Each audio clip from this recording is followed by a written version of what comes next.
अगर इस red area की बात करें, that is the indicate to directly positive charge. ये सबको किसको इंडिकेट करेगा? पॉजिटिव करेगा। लेकिन कुछ नंबर ऑफ सीड्स होते हैं जो हमारे बीज होते हैं, वो जो बीज होते हैं उनको इंडिकेट करने का काम जो करता है वो होता है दैट इज होता क्या कि यहाँ पर जैसे ही डालेगा तो डालने के बाद most of the cases the all lines are the straight, यानी कि बहुत सारी की सारी ऐसी लाइन थी जो सीधी निकल जा रही थी। हेलो मेरे प्यारे बच्चों, क्या हाल चाल? बहुत सारे के सारे बढ़िया बढ़िया बच्चे होंगे और हमारा एक नया चैप्टर आने वाला है जो है आपके सामने फ्लैश हो रहा है, जिसको हम कहते हैं स्ट्रक्चर ऑफ एटम, यानी कि परमाणु की संरचना। सर ये शून्य सीरीज का हमारा दूसरा वीडियो है और ये वीडियो हमारे लिए बड़ा ही यूजफुल होने वाला है। वो सारे के सारे बच्चे इसमें दिमाग खोलकर बैठ जाएं जो बिल्कुल शून्य पे हैं। हालांकि इस चैप्टर की शुरुआत जो हम करने वाले हैं वो पहला वीडियो देखकर आप समझ ही चुके होंगे। सर का जो वे ऑफ नेचर है, पढ़ाने का तरीका है, वो आपका इस तरीके से लेके जाएगा कि आपको छोटी सी छोटी चीजें पढ़ा दी जाएंगी, लेकिन डिटेल कर पाना बहुत कम समय में पॉसिबल नहीं होता है। लेकिन अगर हम बात करें तो वो सारी चीजें आपको देखने को मिल जाती हैं इस कम समय में, जो आपके पास ऑलमोस्ट चैप्टर का नाम है स्ट्रक्चर ऑफ एटम, यानी कि परमाणु की संरचना के बारे में जानकारी करने वाले। आइए देखिए, तो अगर हम ध्यान से देखें तो जो बेटा हमारा टॉपिक है, इस टॉपिक में जो भी आपके मोस्ट इंपॉर्टेंट टॉपिक रहेंगे बेटा, मोस्ट इंपॉर्टेंट टॉपिक सारे के सारे ऑल टॉपिक्स हम लोग कवर करेंगे। All topics to be covered, ठीक है भैया। ये सारे के सारे हम टॉपिक कवर करेंगे जो स्ट्रक्चर ऑफ एटम में कंप्लीट कराया जाता है। अब कहानी सर पता है क्या आती? कहानी ये आती है कि अगर इस चैप्टर में हम लोग वो बच्चे हैं जो सर हम नहीं पढ़े और बिल्कुल भी नहीं पढ़ा है, क्या इस चैप्टर को देखकर, इस शून्य सीरीज के इस चैप्टर को देखकर क्या हम कंप्लीट कर सकते हैं? तो मेरा कहना होगा sir yes, you can do it. आप इस चैप्टर को पढ़कर वो स्कोर कर सकते हो जो एक्चुअल में आपने सोचा होगा। ठीक है मेरे भाई, आइए देखते हैं भाई। सबसे पहले हम कहानी क्या रचने वाले हैं?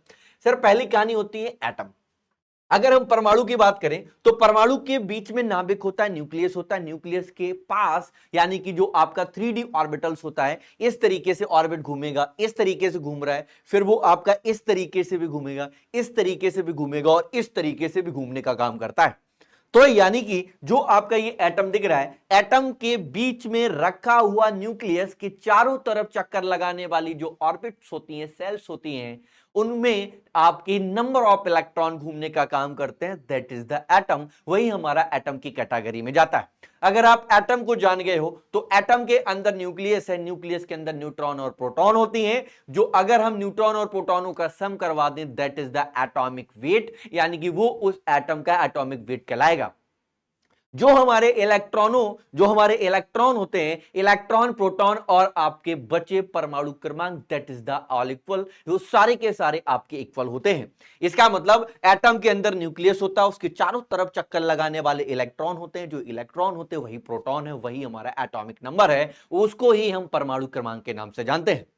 ठीक है मेरे भाई, तो ये आपका समझ में आता है, that is the atom. Atom का पूरा हम काम पढ़ेंगे, किस तरीके से क्या काम करता भैया। ये देखो, एटम एक छोटा पार्टिकल है जो किसी भी केमिकल रिएक्शन में बिना मुंह उठाए, यानी कि बिना बुलाए घुसने का काम करता है, that is the atom. Atom वही छोटा सा छोटा पार्टिकल है जो किसी भी केमिकल रिएक्शन में घुस जाएगा और घुसने के बाद उस रिएक्शन में भाग लेगा, पार्टिसिपेट लेगा। तो आप कह सकते हो an atom the smallest particle the substance that take part in the chemical reaction without splitting, यानी को इनको बिना विपाटित किए हुए, बिना तोड़े हुए, बिना स्प्लिट किए हुए किसी भी केमिकल रिएक्शन में भाग लेने का काम करता है। तो वो सिर्फ और सिर्फ एक ही चीज है जिसको आप कहते हैं एटम। तो एटम बात समझ में आ गई। सर एटम के कुछ नंबर ऑफ मूल कण होते हैं, कुछ सम आपके फंडामेंटल पार्टिकल होते हैं, जिसको आप इलेक्ट्रॉन कहते हो, जिसको आप प्रोटॉन कहते हो, जिसको आप न्यूट्रॉन कहते हो। ये सारे के सारे वो पार्टिकल हैं जो आपके किस में प्रेजेंट रहते हैं? आपके एटम में प्रेजेंट रहते हैं, आपके परमाणु में देखने को मिलते हैं। तो इसका मतलब आपको ये सर समझ में आता है कि जो हमारे जो फंडामेंटल ऑफ पार्टिकल्स हैं, that is the present in the atom, ये हमारे एटम के अंदर या एटम में, होल ऑफ द एटम में देखने को मिल जाते हैं। तो अगर हम एटम की बात करें तो एटम के चारों तरफ चक्कर लगाने वाला इलेक्ट्रॉन होता है, बीच में न्यूक्लियस होता है, न्यूक्लियस में आपके न्यूट्रॉन और प्रोटॉन होते हैं। बोलो बात क्लियर है कि नहीं? अगर आपको यह बात क्लियर हो गई होगी तो आपको नेक्स्ट वाली बात और अच्छी समझ में आएगी। आता है। अगर हम बात करें तो हमारे पास है इलेक्ट्रॉन की डिस्कवरी किसने की थी, ध्यान से सुनिएगा। जूलियस प्लकर के नाम के एक साइंटिस्ट हुआ करते थे। जूलियस प्लकर ने क्या किया, जूलियस प्लकर ने, आओ थोड़ी सी एक फिगर दिखाते हैं और अच्छा समझोगे। ये हमारा एक फिगर है और इसको बेटा, इसको हम कहते हैं डिस्चार्ज ट्यूब। क्या कहते हैं बेटा, इसको हम कहते हैं डिस्चार्ज, डिस्चार्ज ट्यूब कहते हैं बेटा। क्या कहते हैं बेटा, डिस्चार्ज ट्यूब कहते हैं। यानी कि इसको हम हिंदी में बोलते हैं विसर्जन नली। क्या कहते हैं बेटा, इसको हम कहते हैं विसर्जन नली। ये हमारी विसर्जन नली है। जो ये विसर्जन नली है और ये हमारा है कैथोड, ये हमारा कैथोड है और ये है हमारा निर्वात पंप जिसको हम वैक्यूम पंप कहते हैं। वैक्यूम पंप है बेटा, है ना बेटा। और इसी के साथ ये है हमारा लो प्रेशर, ये हमारा लो प्रेशर है यानी कि निम्न दाब है। ये हमारा हाई वोल्टेज है, हाई वोल्टेज है बेटा। ये हमारा कैसा है, हाई वोल्टेज है, हाई वोल्टेज है। इसमें हम हाई वोल्टेज पर, है ना, इसको बहुत ज्यादा, और ये हमारा एक साइड क्या है, ये वाला पार्ट हमारा एनोड है, that is the anode. Anode को हमने यहां पर पॉजिटिव साइन दिया है, कैथोड को हमने यहां निगेटिव साइन दिया। होता क्या है, जब हम डिस्चार्ज ट्यूब में एक गैस को भरते हैं, लाइक दैट, जैसे मान लेते इसमें H2 गैस भरी हुई। कौन सी गैस है, हमने कहा H2 गैस। H2 को इस तरीके से लिखे, H2 है। मान लेते ये H2 गैस भरी, इसमें बहुत ज्यादा क्या लगाने वाले हम, हाई वोल्टेज पे दो बैटरी जोड़े, यानी कि दो हमने किसको जोड़ा, दो पार्टिकल को जोड़ा। एक हमारा एनोड था, एक कैथोड था, यानी कि ये बैटरी का पार्ट है। ये बैटरी का पार्ट है। जैसे ही हमने इनको जोड़ा तो मैंने क्या देखा बेटा, क्या देखा कि यहां पर जब हमने हाई वोल्टेज पर जोड़ा सॉरी हाई वोल्टेज पर जोड़ा, तो यहां पर वैक्यूम पंप क्या करता है, वैक्यूम पंप में यहां पर जो प्रेशर है उस प्रेशर को क्या करेगा बेटा, कम कर देगा। बिकॉज ऑफ यहां से पूरी की पूरी जो एयर है वो क्या कर लेगा, खींच लेगा अपनी साइड। जैसे हाई वोल्टेज पे हमने इसको क्या किया बेटा, हाई वोल्टेज एक बैटरी से जोड़ा, तो यहां से जो आपको कैथोड से दिख रही, यहां से कुछ रेज निकलती हुई पाई, जो आपके कहां पर देखने को मिलेगी, एनोड वाले प्लेट पर आपको ग्लो यानी कि साइन करते हुए नजर आई।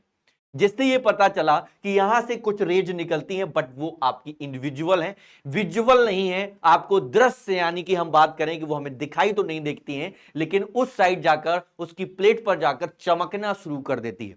अगर वो चमकना शुरू कर देती है तो सर ये समझ में आता है कि यहां से निकल रहा है, कहां से, एनोड से, कहां जा रहा है, सॉरी कहां से निकल रहा है, कैथोड से, जा कहां रहा है, एनोड की ओर। अब अगर एनोड की ओर जा रहा है तो वो हमारा पॉजिटिव हिस्सा, ये क्या है, निगेटिव हिस्सा। दैट मींस बोला गया कि यहां से जो भी पार्टिकल निकले थे वो हमारे निगेटिव थे। क्लियर है मेरा भाई, कैसे थे, निगेटिव थे। इन बातों को आप बातें समझ सकते हो। यानी कि आप देखें, जूलियस पिल्कर ने कैथोड और एनोड में एक डिस्चार्ज ट्यूब लगाई। डिस्चार्ज ट्यूब में क्या हुआ, पास कराया गया इलेक्ट्रिक करंट लो प्रेशर पर, हाई वोल्टेज पर, तो उन्होंने ग्रीन ग्लो देखी। जो किस साइड देखी थी बेटा, आपको पता चला कि वो देखी थी एनोड साइड। जिसे दीवार पर टकराकर आपने देखा कुछ किरणें निकली, जिस किरणों को आपने क्या बोला मेरे बच्चे, उन किरणों को ही आप लोगों ने बोला है कैथोड किरणें। यानी कि वही हमारी इलेक्ट्रॉन यानी कि निगेटिव कैटेगरी में जाता है। यानी कि वही सारी जितनी भी आपकी लाइट थी उनको ही कैथोड किरणों के नाम से बोला गया था। ठीक है भाई, तो जूलियस पिल्कर का ये काम था, आपको पता चल गया। ये फिगर आपके सामने है, आप बना सकते हैं। ये जितनी जितनी आपकी कैथोड की प्रॉपर्टी है, वो पहली प्रॉपर्टी जितनी थी, ये फोटोग्राफिक प्लेट को काला करने का काम करेगी। ये जो पतली यानी कि जो छोटी पतली पन्नी होती है, लाइक फोल होती है, यानी कि सोने की पतली की पन्नी को आर पार, जैसे आप कह सकते हैं कि वो छोटी पतली पन्नी जिनको आर पार भेद कर निकल जाए, वो हमारी कैथोड रे है। ये जब टकराती थी धातुओं से तो द्युप्त यानी कि फ्लेम एक तरीके से क्या करती थी बेटा, बनाती थी। और ये एक्स किरणों से, ये इनका जो गलनांक होता है बेटा, वो एक्स किरणों से क्या होता है मेरे भाई, हाई होता है। तो ये वाली सारी की सारी प्रॉपर्टी किसको इंडिकेट करती है, कैथोड रे को इंडिकेट करती है। तो कैथोड रे हमारे लिए बहुत ही ज्यादा यूजफुल होने वाला है। तो सारे के सारे बच्चे अपनी कॉपी पे लिखेंगे और ध्यान से समझेंगे। अब हमारा आता है प्रोटॉन की खोज, डिस्कवरी ऑफ प्रोटॉन। अगर डिस्कवरी ऑफ प्रोटॉन की बात करें, ये हमारा पॉजिटिव रे है। यहां पर याद रखना परफोरेटेड, यानी कि यहां पर परफोरेटेड एक कैथोड लिया गया था बेटा। ये जो कैथोड लिया गया था ये हमारा टोटल और टोटल छेद वाला था, छेद वाली प्लेट ली थी। यहां पर जो हमने प्रेशर लगाया था वो हमने लगाया था लो प्रेशर, लो प्रेशर बेटा लगाया था, लो प्रेशर लगाया था। ये वाला पार्ट हमारा कैसा था, कैथोड था। हमने बताया परफोरेटेड आपका कैथोड हुआ करता था। इस साइड का हिस्सा आपका एनोड था। इसको फिर से हमने हाई वोल्टेज में जोड़ा। जोड़ने के बाद कहानी वही थी, सेम यहां से अब उल्टा रे निकली, किसके साइड से, एनोड रे की, और ये जो आपने लगाया परफोरेटेड यानी कि छिद्रित कैथोड, उसको आर पार करके ये रेज निकल गई। जब वो आर पार करके वो सारी की सारी रेज बाहर निकल गई, that is the indication of positive. Because of side किस साइड से निकल रही थी, पॉजिटिव। किस पर आपकी ज्वाला यानी कि हम बोले ग्लो या हम बोले दीप बोले, किस साइड चमक बोले, लाइट बोले, देखने को मिल रही थी कैथोड की तरफ। अगर कैथोड की साइड मिल रही थी, इसका मतलब निकला किस साइड से होगा, किस साइड से निकला होगा, एनोड। एनोड कैसा होता है, पॉजिटिव, तो दैट मींस द प्रोटॉन। यही हमारा क्या हो जाएगा, प्रोटॉन हो जाएगा। आइए भाई, आपको नोट्स भी बनाने होंगे तो याद रखेंगे। इसका काम किया था गोल्डस्टीन ने। गोल्डस्टीन ने सबसे पहले डिस्चार्ज ट्यूब ली थी, विसर्जन नली में छिद्रित कैथोड लगाकर, परफोरेटेड कैथोड लगाकर उन्होंने, अगर हम बात करें, प्रेशर को बहुत कम रखा था और वोल्टेज को बहुत ज्यादा हाई रखा था। रखने के बाद आप देखेंगे तो बहुत सारी रेज निकलनी, तो जो आपकी इनविजिबल थी, इसी के साथ ही साथ वो उसके अपोजिट साइड की दीवार पर जाकर टकराती हैं, वॉल पर टकराती हैं, जिससे एक लाइट, एक चमक देखने को मिलती है, जिससे जिससे इन किरणों को थॉमसन ने धन किरणें बोला है। इसी किरणों को थॉमसन ने क्या बोला है, धन किरणें बोला है। और इनको ही कैनाल किरणें या हम कैनाल रेज बोले, या इसी को गोल्डस्टीन रे भी बोल सकते हैं। Because of this cases the main work from like goes to Goldstein, इसीलिए हम इनको गोल्डस्टीन रेज के नाम से भी जानते हैं। हालांकि ये छोटे छोटे पॉइंट हैं, आपके एग्जाम के लिए बहुत ज्यादा इंडिकेट करने वाले हैं, इसलिए सारे के सारे बच्चे इस पॉइंट को भी बहुत ज्यादा याद रखने वाले हैं। अब आ जाता है discovery of neutron. Sir discovery of neutron जो है हमारा, आप अपनी कॉपी पे बहुत अच्छे तरीके से लिखेंगे। सभी को पता है इलेक्ट्रॉन पर साइन माइनस का होता है, इलेक्ट्रॉन पर साइन किसका होता है, माइनस का होता है। तो प्रोटॉन पर किसका साइन होता है, पॉजिटिव का होता है, मिला। लेकिन अगर हम बात करें न्यूट्रॉन की, तो जो हमारा न्यूट्रॉन होता है वो प्रॉपर तरीके से न्यूट्रल होता है। इसका मतलब इस पर कोई भी चार्ज नहीं होता है।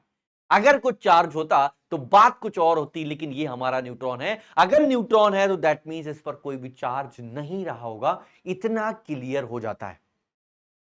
तो सर इसमें कहानी क्या है, तो सर यहां पर सबसे पहले बात की थी रदरफोर्ड ने। रदरफोर्ड ने बोला था कि जो हमारा एटम होता है, उसका जो रियल मास होता है, उस परमाणु में उपस्थित इलेक्ट्रॉन और प्रोटॉन का द्रव्यमान के योगों के से भी कुछ अधिक होता है। यानी कि अगर हम इनमें द्रव्यमान की बात करें, न्यूट्रॉन की द्रव्यमान की बात करें, सारे के सारे बच्चे ऑलमोस्ट जानते हैं।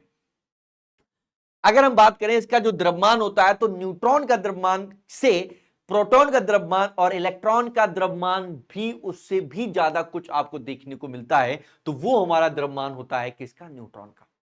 इसी के साथ ही साथ और बात करें तो परमाणु में जो हमारे इलेक्ट्रॉन होते हैं वो प्रोटॉन होते हैं, उनके अतिरिक्त तीसरे प्रकार के भी कुछ नंबर ऑफ पार्टिकल्स भी देखने को मिलते हैं, जैसे पॉजिट्रॉन, मेसॉन, और ऐसे बहुत बहुत सारे नंबर ऑफ सब पार्टिकल्स हैं जो प्रेजेंट होते इन द न्यूक्लियस, न्यूक्लियस के अंदर। लेकिन वो लगभग, उनका जो मास होता है वो प्रोटॉन के लगभग बराबर होता है, इसलिए हम उनको कुछ भी मतलब इंडिकेट नहीं करते हैं। ठीक है मेरे भाई। इसी के साथ ही साथ और बढ़ेंगे तो इस सुझाव की पुष्टि देने वाले कौन थे, जेम्स चैडविक। इसलिए कभी कभी आपने देखा होगा कि जेम्स चैडविक को ही किसमें, न्यूट्रॉन की डिस्कवरी में इनका हाथ माना जाता है। इसी के साथ ही साथ और आगे बढ़ते हैं तो न्यूट्रॉन की खोज जो है वो चैडविक ने बहुत सारे छोटे छोटे अल्फा पार्टिकल, जैसे लाइका लाइका आपका लिथियम है, बेरिलियम है, और इन पर क्या कराई थी बेटा, एक बमबारी कराई थी, बौछार कराई थी। किसकी कराई थी, तो आपका आंसर होता है वो हमारे रेडियो एक्टिव एलिमेंट थे, जिनसे इन्होंने जैसे ही बमबारी कराई, अल्फा पार्टिकल की बौछार कराई, तो उसमें देखने को मिल जाता है कि कुछ सब पार्टिकल देखने को मिलते हैं, that is the neutron. Neutron जो देखने को मिलता है, न्यूट्रॉन का जो सिंबल होता है आप सारे के सारे जानते हो, N0, या आप ऐसे लिख सकते हैं 0 N1। इसको, इससे हम लोग क्या करते हैं, रिप्रेजेंट करते हैं, रिप्रेजेंट करते हैं, यानी कि हम कह सकते हैं प्रदर्शित करते हैं, इससे हम लोग प्रदर्शित करते हैं।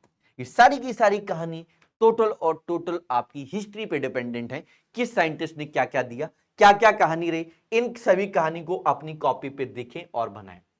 फिर हमारा बेटा आप सारे के सारे जानते हो इलेक्ट्रॉन प्रोटॉन का न्यूट्रॉन का सभी का मास क्या होता है, कैसे क्या काम करता है, वो सारा का सारा आपको पता है। आप अपनी कॉपी पे लिख सकते हो, सभी को पता है।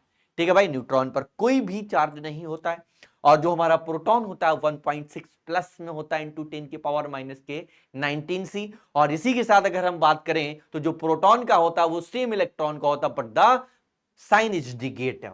फिर इसके बाद आता है हमारे पास थॉम्सन मॉडल। सर जो थॉम्सन मॉडल है, थॉम्सन ने एक कहानी बताई। थॉम्सन बोले देखो जिस तरीके से हमारा वाटरमेलन होता है जिसको हम तरबूज कहते हैं, तरबूज का जो खाने वाला हिस्सा होता है that is the positive charge, वो इंडिकेट करता है वो हमारा सारा का सारा पार्ट पॉजिटिव होता है, that is the red area. अगर इस रेड एरिया की बात करें that is the indicate to directly positive charge. ये सबको किसको इंडिकेट करेगा? पॉजिटिव करेगा। लेकिन कुछ नंबर ऑफ सीड्स होते हैं जो हमारे बीज होते हैं, वो जो बीज होते हैं उनको इंडिकेट करने का काम जो करता है वो होता है दैट इज द इलेक्ट्रॉन। वो हम बोल सकते हैं वो इलेक्ट्रॉन, यानी कि वो इलेक्ट्रॉन ना बोलकर तो हम बोल सकते हैं that is the negative part of in the watermelon. वो वाटरमेलन में एक का हम ये कह सकते हैं कि अगर एक कोई खोखला गोला है, एक हॉलो गोला है, इस गोले के अंदर पूरा हिस्सा कुछ ना किसी भी कलर से भरा हुआ है। मान लेते हैं कि एक गोला है, ये एक गोला है, इस गोले के अंदर की अगर हम बात करें, इस गोले के अंदर की बात करें मेरे बच्चे, इस गोले के अंदर की बात करें तो इस गोले के अंदर अब हमें क्या करना है, हैं? अब क्या करना, मान लेते हैं इसमें कुछ कलर भरते हैं, कोई भी कलर अगर भरा हुआ है तो इसमें से वो सारा का सारा कलर आपका पॉजिटिव इंडिकेट करेगा। लेकिन कुछ नंबर ऑफ एस तरीके से आपको पार्टिकल देखने को मिल गए that is the indicate to negative. यानी कि इन्होंने प्लम पुडिंग मॉडल या वाटरमेलन मॉडल सॉरी वो किसने देने का काम किया था? तो आपका आंसर होता है थॉम्सन ने। अब इनकी कहानी में किस तरीके से आपको अपने नोट्स पे कॉपी करना है तो आप ध्यान दीजिएगा कुछ इस तरीके से। यानी कि थॉम्सन के अनुसार एक परमाणु गोलाकार विद्युत उदासीन कण होता है, मतलब एक तरीके से ये पूरा तरीके से स्फेरिकल होता है और इलेक्ट्रिक न्यूट्रल, यानी कि कुछ भी उसमें इलेक्ट्रिसिटी प्रोवाइड नहीं होती, that is the neutral atom. वो अपना न्यूट्रल एटम की कैटेगरी में जाएगा। और इसके अंदर धनावेशित पदार्थ जो होते हैं, जो पूरी रूप से जो आपको यहां पर एटम मिला, जो हमारा पॉजिटिव होता है ये पूरी तरीके से आपका कैसा भरा होता है? पॉजिटिव चार्ज से भरा होता है और इसमें अगर देखेंगे समान रूप से फैला होता है। लेकिन धनावेशित भाग में जो टोटल आपको एटम का एरिया दिखा, टोटल और टोटल कैसा एरिया था? पॉजिटिव था, because of the some particles of the negative. यानी कुछ ही पार्टिकल ऐसे थे जो नेगेटिव के रूप में देखने को मिलते हैं। जैसे एक बोला जाता है तरबूज के खाने वाले भाग में काले रंग के बीज उपस्थित होते हैं, that is the model of Thomson. यही हमारा थॉम्सन का मॉडल कहलाता है। तो बड़ा ही सिंपल है, तरबूज को उन्होंने इंडिकेट किया और आपने इसको तरबूज तो ऑलमोस्ट आप अपने डेली लाइफ में आपने कभी ना कभी तो खाया ही होगा, खाया नहीं होगा तो देखा ही होगा। लेकिन यहां से आपको यह बात जरूर समझ में आई कि ये बहुत बड़े खबूश आदमी थे जिनका नाम था थॉम्सन चाचा। खैर अगर हम थॉम्सन की बात करें इन सभी बातों से तो क्लियर हो ही गया था। फिर हमारा आता है रदरफोर्ड का अल्फा कट विकिरण, यानी कि रदरफोर्ड अल्फा स्कैटरिंग एक्सपेरिमेंट। तो सर ये क्या होता है? इन्होंने भी वही कहानी बताई कि मोस्ट ऑफ द केसेस में इन्होंने देखा कि जो हमारा एटम होता है, एटम का एक जो भाग होता है वो टोटल और टोटल पूरी तरीके से खाली होता है। लेकिन उन्होंने एक चीज इंडिकेट बेटा किया था, एक चीज उन्होंने इंडिकेट किया था कि जो बीच वाला हिस्सा होता बेटा, जो बीच वाला हिस्सा होता है उसमें पक्का ना पक्का कुछ पॉजिटिव चार्ज बेटा रहा है। कैसा रहा है? पॉजिटिव चार्ज हो रहा है। Because of the this cases उन्होंने देखा, क्या देखा कि जो लगभग पार्टिकल थे बेटा, ध्यान दीजिएगा, जो लगभग पार्टिकल थे वो सीधे सीधे क्या करते थे? एटम को सीधे निकल जाते थे बेटा। कैसे निकल जाते थे? वो एटम के सीधे निकल जाते थे। Most of the particle, most of the rays सीधे क्या करते थे बेटा? वो सीधे निकल जाते थे। अगर वो सीधे निकलने का काम करते थे तो इसका मतलब एक तो इंडिकेशन समझ में आता ही था, अगर वो सीधे निकल रहे हैं तो दैट मींस एक चीज तो कंफर्म हो रही है, यानी कि वो जो एटम है, एटम हमारा कैसा है मेरे भाई? वो एटम हमारा पूरी तरीके से खोखला है, गोला है, खाली है। लेकिन सम केसेस, यानी कि बहुत कम ऐसे केस थे जो क्या कर रहे थे, वो यहां तक एटम तो आ रहे थे लेकिन वो अपनी दिशा से भंग होकर, यानी कि मैं ये बोलूं वो अपनी दिशा से विचलित हो रहे थे, यानी कि वो एक तरीके से किसी दूसरी लाइन में चले जा रहे थे। यानी कि उन्होंने देखा कि यहां से क्या कर रहे बेटा, वो रिपेल करके दूसरी जगह भागने का काम कर रहे हैं। लेकिन कुछ केस ऐसे थे कि यहां पर जैसे अल्फा पार्टिकल को डाला गया, जैसे ही हमने अल्फा पार्टिकल को डाला, तो अल्फा पार्टिकल को डालने के बाद कुछ ही केसेस में उन्होंने एक चीज देखी कि वो अल्फा पार्टिकल वापस आ गए, जिस रास्ते से गए उसी रास्ते में आपके वो अल्फा पार्टिकल वापस आ गए।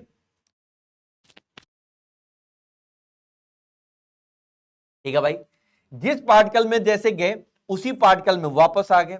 दैट मीन्स ये पता चल गया था कि वहां पर जो भी है दैट इज द पॉजिटिव। यहां से सीधा निकला, यहां से निकला, यहां से निकल गया, लेकिन यहां से ये एक दूसरी जगह पे अपनी सीधी चला जाना चाहिए था, बट वो डिफ्लेक्ट होके कहीं और चला गया। यहां गया, इधर निकल गया, ये गया, सीधा निकल गया। यानी कि मोस्ट ऑफ द केसेस में इन्होंने क्या देखा, अल्फा पार्टिकल को इन्होंने जैसे ही डाला तो क्या देखा, अल्फा पार्टिकल पर साइन पॉजिटिव हुआ करता था। अगर वो साइन पॉजिटिव हो रहा है तो जब वो अपने नंबर ऑफ पार्टिकल को, नंबर ऑफ रेज को डालेगा, तो होगा क्या कि यहां पर जैसे ही डालेगा तो डालने के बाद most of the cases all lines are the straight.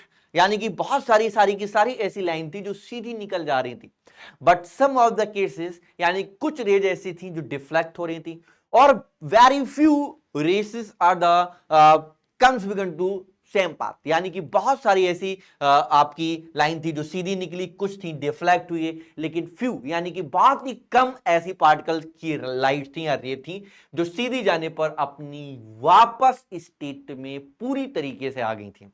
जिसे रदरफोर्ड ने कहा कुछ भी हो ले, लेकिन जो बीच वाला पार्टिकल है that is the positive sign indication.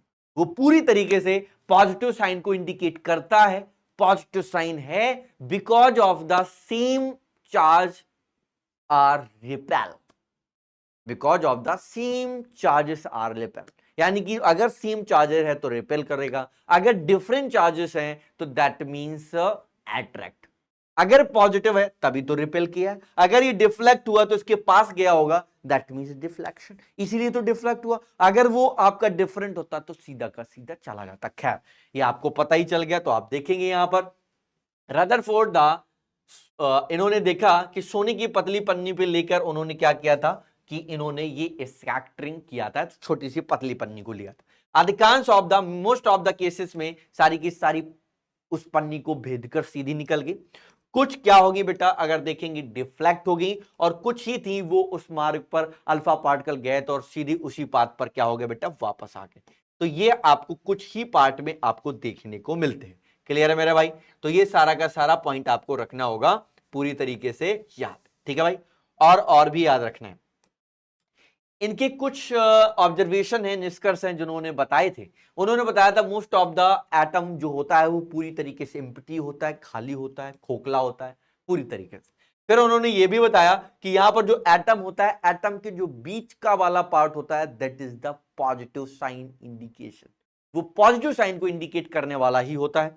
और उन्होंने बताया जो नाभिक की जो न्यूक्लियस की रेडियस है वो 10 टू पावर माइनस के 15 मीटर की होती है। That is the very very very shortest distance. ये बहुत छोटी सी डिस्टेंस को बताता है। और यहां पर याद रखिएगा जो हमारे भिन्न भिन्न टाइप के डिफरेंट डिफरेंट टाइप के जो नंबर ऑफ मेटल्स होते हैं उनके उपस्थित कौन कौन सी धनावेशित बिंदुआं या हम बोले वो क्या होती, डिफरेंट डिफरेंट ही आपको देखने को मिलेंगी। ठीक है भाई? तो ये वाले आपके अल्फा पार्टिकल स्कैटरिंग हो जाता है। इसी तरीके से आपको पता है ये सारी की सारी बातें आपको प्रॉपर वे में क्लियर हो ही चुकी हैं। आई होप सो आपको क्लियर है मेरी सारी बातें। चलिए, बहुत अच्छा लग रहा है आप सभी को ये सारी की सारी चीजें सुनने में और समझने में। और अगर हम आगे बढ़ते हैं तो भाई हमारे पास देखने को मिलता है रदरफोर्ड। रदरफोर्ड ने भी अपना एक मॉडल दिया। इस मॉडल में इन्होंने क्या बताया, ध्यान से सुनिएगा। इन्होंने ये बोला था कि जो हमारा परमाणु होता है, जो एटम होता है, extremely mid the spherical neutral neutral electrically, इसमें भी हमारा क्या नहीं होता, ये भी हमारा विद्युत का उदासीन कण होता है। यानी कि इसमें भी न्यूट्रल होता है, मतलब दैट मींस इसमें कोई भी करंट नहीं होता है। इन्होंने भी यही कहानी बताई थी, पिछले वालों का चेपा और अपने में चिपका दिया। फिर और बताया कि परमाणु का जो समस्त समस्त धनावेशित द्रव्यमान है वो परमाणु के केंद्र में होता है, इसलिए केंद्र को नाभिक कहते हैं। यानी कि जो समस्त द्रव्यमान होता है, एटम का टोटल मास की बात करें किसमें होता है, तो आपका आंसर होगा न्यूक्लियस में होता है। टोटल द्रव्यमान कहां पर पाया जाता है? Present in the nucleus. Nucleus में ही आपको देखने को मिलता है। अगर बात करें नाभिक की रेडियस, ये होगी। यहां पर इसकी बात करें तो 10 की पावर माइनस की 8 सेंटीमीटर की कोटि, यानी कि ऑर्डर को इंडिकेट करती है। और बड़े भाई, रदरफोर्ड का एक मॉडल है, उन्होंने बताया कि नाभिक के चारों ओर ये वृत्ताकार कक्षाओं में, यानी कि अगर बात करें तो यहां पर रिवोल्व्स, यानी कि पूरी तरीके से किस फॉर्मेट में करेंगी? सर्कुलर ऑर्बिट में अराउंड उसके चारों तरफ घूमने का काम करती। कौन? इलेक्ट्रॉन। ठीक है भाई। और उन्होंने बताया कि इलेक्ट्रॉन के नाभिक के पास अगर हम बात करें, जो इलेक्ट्रॉन होता है, इलेक्ट्रॉन और नाभिक के पास विद्युत आकर्षण बलों द्वारा बंधे होते हैं, यानी कि the electron and nucleus are held together by force by the electric attraction. यानी कि जो न्यूट्रॉन होता है, न्यूट्रॉन में जो इलेक्ट्रॉन का बात करता है, तो इलेक्ट्रॉन जो भी होगा वो इलेक्ट्रॉन न्यूक्लियस से एक अट्रैक्शन बनाते हैं। That is the right. अगर अट्रैक्शन नहीं बना रहा होता तो वो उससे अट्रैक्ट ही नहीं कर रहा होता, because of the cases both are different sign. अगर हम बात करें तो न्यूक्लियस है, पॉजिटिव साइन को इंडिकेट करता है, इलेक्ट्रॉन है, निगेटिव साइन को इंडिकेट करता है। That is the different. अगर डिफरेंट है, that is the main logical format. यही मेन लॉजिकल फॉर्मेट है जो बताता है कि जो एटम को अट्रैक्ट कराने का काम कौन करता है? न्यूक्लियस में नंबर ऑफ इलेक्ट्रॉन का। ठीक है भाई। तो ये सारी की सारी बातें आपको क्लियर हुई। अगर ये बातें क्लियर होगी तो आपके पास देखने को मिलता है that is the atomic number, because of the cases, because the main cases for an atom.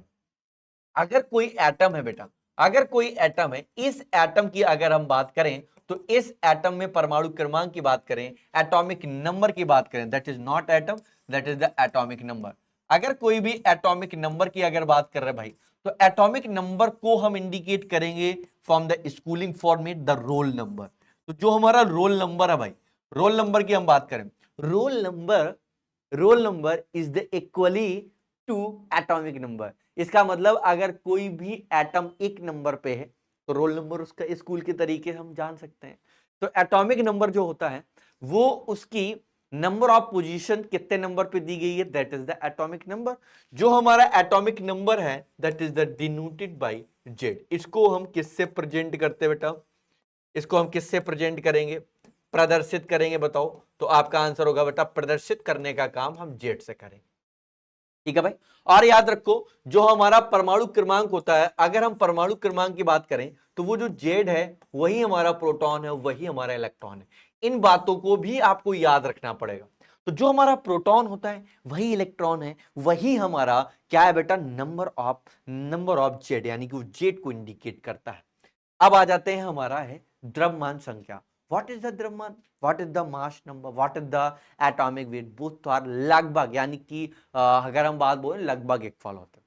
तो यहां पर अगर आपसे कोई पूछ दे कि यहां पर अगर कोई पूछ दे कि हमारा एटॉमिक नंबर क्या है, तो आप बस इतना बोलिएगा, एटॉमिक के अंदर यानी कि परमाणु के अंदर number of electron, number of proton बोल सकते हैं, इन विच ऑफ, सॉरी आप ये कह सकते हैं number of proton that is the equal to atomic number. ठीक है भाई।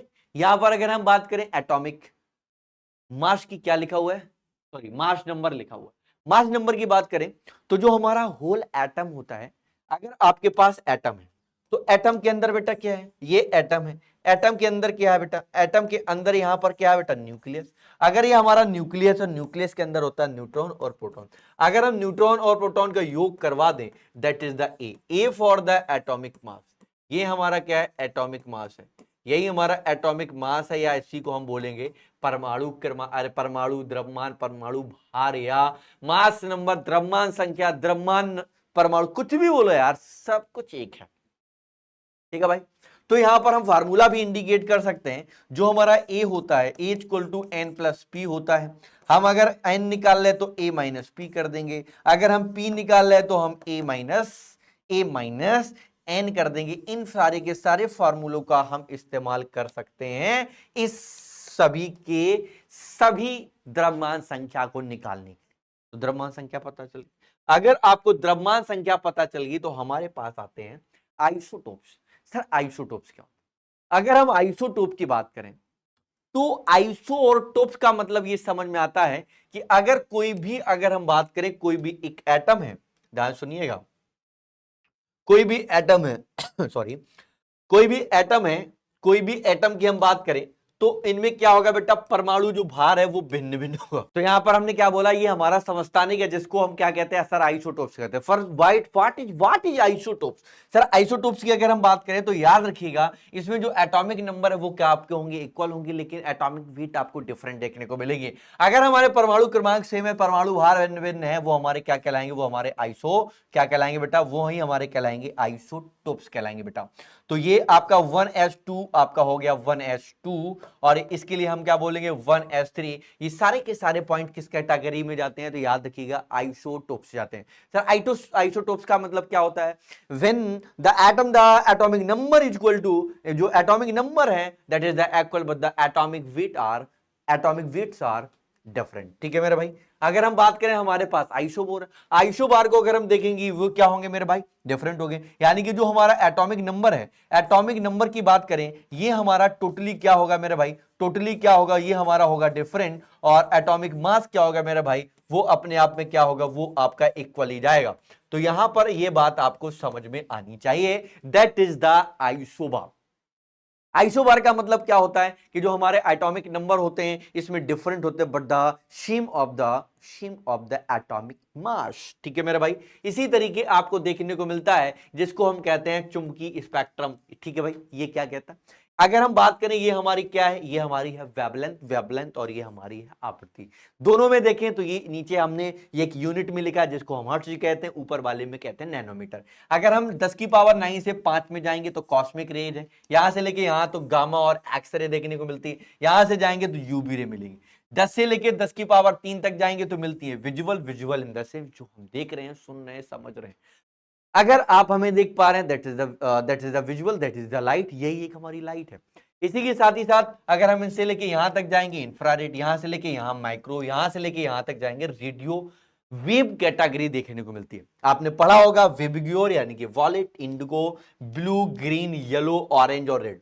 ये सारे के सारे विबग्योर हैं जो आप इंद्रधनुष के बनते दौरान आपने देखा होगा कि सातों के सातों कलर हमें विजुअल दिखाई देते हैं, दैट इज द विजुअल। 10 से लेके 10 की पावर 3 तक आपको उसकी क्या देखने को मिलती है, वेवलेंथ। क्वेश्चन बनता है खतरों के स्थान में, हम आपको फिजिक्स वाले सर बहुत अच्छा पढ़ाते हैं, खतरों के स्थान पर रेड रंग क्यों लेते, क्योंकि आप देख पा रहे हो सबसे ज्यादा वेवलेंथ किसकी है, आप सारे के सारे देख पा रहे हैं रेड की है। That is the main fundamental of the खतरा वाला रेड। रेड का मतलब क्या है, खतरा। खतरा क्यों ही लेते थे, क्योंकि वहां पर हम यूज करते थे वेवलेंथ सबसे ज्यादा हुआ करती थी। इसी के साथ अगर हम देखते हैं तो हमारे पास आता है ये क्वांटा, ये हमारे लिए एक बोर्ड एग्जाम के लिए बेहद इंपॉर्टेंट होगा। तो ये आप देख सकते हैं most of the cases exam में मैंने देखा है कि ये आपका पार्ट कब देखने को मिलता है। तो यहां पर क्या है, यहां पर जितने भी लाइट रे होती है उन्हें बोला गया, बहुत सारे लाइट कॉन्टिन्यूअस में माना जाता है, लेकिन कुछ ऐसी लाइट होगी जो आपकी कैसी होगी बेटा, ये कॉन्टिन्यूअस में नहीं, यानी कि कॉन्टिन्यूअस का मतलब सतत है, ये हमारा असतत वे में देखने को मिलती है। और अगर आप ध्यान से देखें तो जो एक ऊर्जा का एक बंडल होता है, एक फोटोन होता है, उसको हम क्वांटा फोटोन के नाम से भी जानते हैं। आपका क्वांटा है, क्वांटम है या फोटोन के नाम से जानेंगे। ठीक है मेरे भाई, तो आप लोग याद रखिए, इसको हम कई सूत्रों से या फार्मूले से भी डिफेंड कराएंगे। मैं आपको बताने का भी काम करूंगा किस तरीके से हम इस सिद्धांत या थ्योरी को देते हैं। अब हमारा आता है ये double nature. Sir double nature क्या होता है, अगर हम बात करें कि जो हमारी प्रकाश लाइट है, बेटा ध्यान दीजिए, मेरी बात ध्यान सुनो, पीछे क्या लिखा है डजंट मैटर। जो हमारी प्रकाश की लाइट होती है, प्रकाश की लाइट दो तरीके से काम करेगी। दो तरीके से इन द सेंस मैं आपसे ये बोलना चाहूंगा कि जो दो तरीके बनते हैं, वो एक बनता है प्रकाश की जो लाइट है, वो मैं कह सकता हूं कि नंबर ऑफ पार्टिकल के रूप में काम करेगी, that is the first nature of the light. And the second nature of the light हम कह सकते हैं वो एक वेव मोशन में काम करती है, that is the second type of the light, यानी कि वो एक दूसरे तरीके से काम कर सकती है, that is the wave, that is the particle. तो आप कह सकते हैं जो हमारी लाइट है वो डुअल नेचर की कैटेगरी में जाती है, इसलिए हम कहते हैं चुंबकीय विकिरण की द्वैती प्रकृति की कैटेगरी में इसको हम रखते हैं।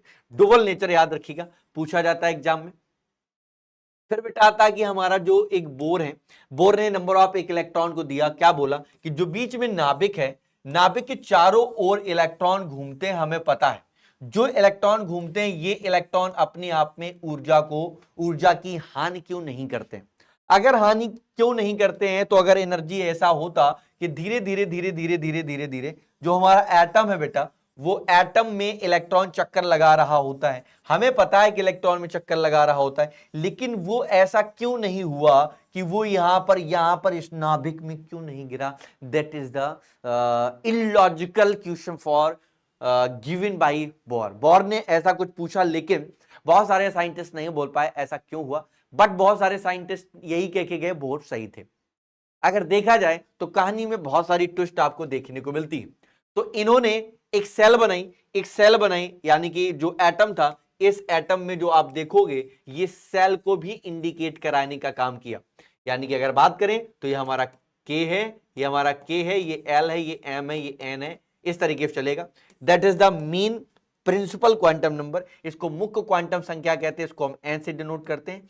ये एक को डोनेट करेगा, ये दो को, ये तीन को, ये चार को, ये पांच को, इस तरीके से कहानी चलेगी।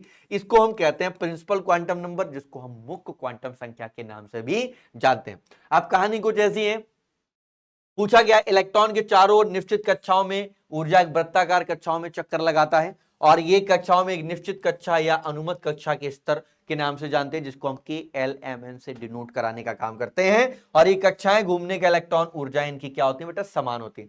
मतलब जो अगर एक कक्षा में हमारा इलेक्ट्रॉन चक्कर लगा रहा है, वो दूसरे कक्षा में भी चक्कर लगाने का काम करेगा।